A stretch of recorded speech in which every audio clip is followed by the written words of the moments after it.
Christians, we were not allowed to be with Hindus because they perform pujas using mantras. The Christians say that the mantras bring out the evil in people, that the devil is within them. When they didn't keep their promise to make me a priest, I left the religion and reconverted back to Hinduism. While I was Christian, I couldn't be with my family, was not allowed to be with my family, because they have Hindu beliefs. But now we are back together again. Christianity ruins families. Once I became Hindu again, the Christian people created a lot of trouble for me and my family, and for my village. There was a raid between the Hindus and the Christians, and the police came with tear gas. The Christians persecuted me by telling the police that I started the raid against them. Now I am facing court cases and many financial difficulties. How many years were you Christian? 20 years. 20 years? I am 22 years old. I was Christian the first 20 years of my life. I have been Hindu for the past 2 years. My uncle is the Christian priest in my village. When I was Christian, my family used to eat together every day. But now that I am Hindu, my uncle never comes to my house anymore. He doesn't want to talk to me because he hates Hindus. 70% of the people in my village are Christians. We have been taught since childhood that Hindus are evil people possessed by devils and demons. We were told not to play with them or talk to them. We were not allowed to enter their homes or eat their food in case the evil entered into us. Life between Hindus and Christians is full of hate. We don't talk if we meet somewhere in the village, and we don't ever work together. If a well needs to be excavated or a road needs to be repaired, we don't even share the same well.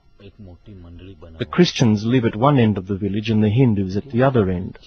In that way we don't share the roads either. I used to be very afraid of the Hindus. Our church performs healings.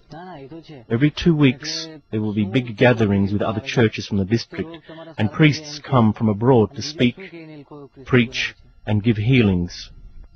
They tell us, amongst other things, that the power of the evil will possess us if we don't go to the church or come for these big gatherings. The church in the village next to ours gives money to the people for their conversions, so many people are tempted to accept Christianity. When I was a Christian, everybody wanted to be like the Americans. For us, the West did feel more civilized than our own culture. We thought that we were better than the Hindus. It felt as if the Hindus were stranger for us, and that they didn't belong here in our village. Now, after I have become a Hindu, my Christian friends since childhood don't speak with me. I guess that they are afraid of me now, thinking that I must be possessed by the devil. I found that there are 3 groups of Christians working in the area: the Catholics, the Protestants, and a 3rd group who masquerade as Christians, but I would say are a type of mafia extorting money and using violence against villages to further their own ends. This last group is the largest.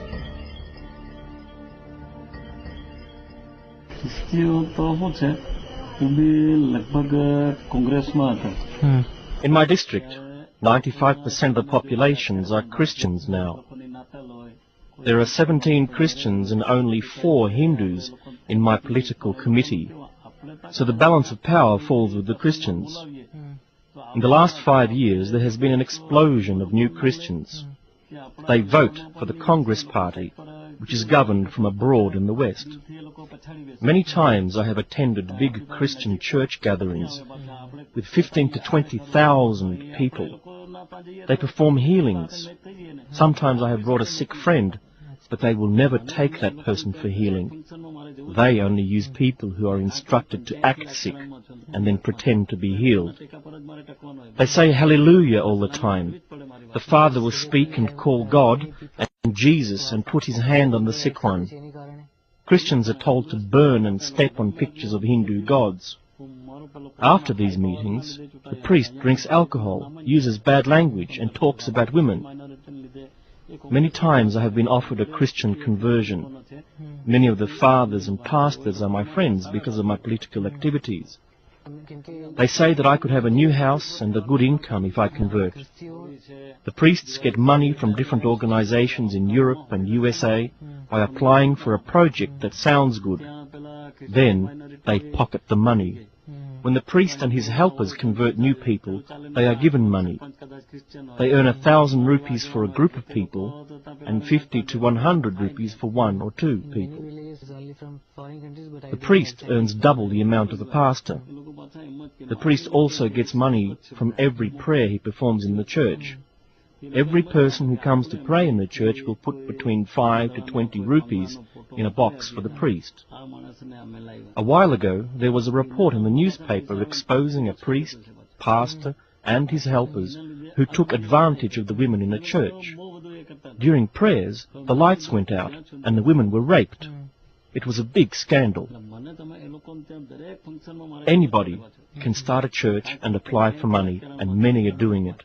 The Christians also take advantage of the Indian government by developing programs for poor Hindu farmers. Christian people cannot apply for this money. It is only designed for Hindus. On the application form they will say that they are Hindus. In that way, they can be awarded the money from different projects. Anything built by Christians is not available for Hindus. The Christians don't share. A Hindu can have a glass of water from a Christian well, but he cannot give water to his cow. Of course, there is a law against this, but who is there to control things? The Christians create anti-Hindu and anti-national feelings, and they are changing the Hindu culture. From threats, bribes, promises, to simple mind games, all three groups use all sorts of methods to convert these villages. A missionary takes school children on a sightseeing trip. In the middle of nowhere, the bus supposedly breaks down, and the driver says he cannot get it started again. The children are asked to pray to the Hindu gods to help them. And when the driver tries again, the bus still does not start. Now let us all pray to Jesus, he says. And not surprisingly, Jesus has listened to their prayers. The bus starts. The missionaries take advantage of the poverty, illiteracy, and the innocence of the villages. The same thing is happening not only in Gujarat, but all over India. Most of those who have been converted do not even know if they are Catholics or Protestants. They only know the name of the priest in the local church.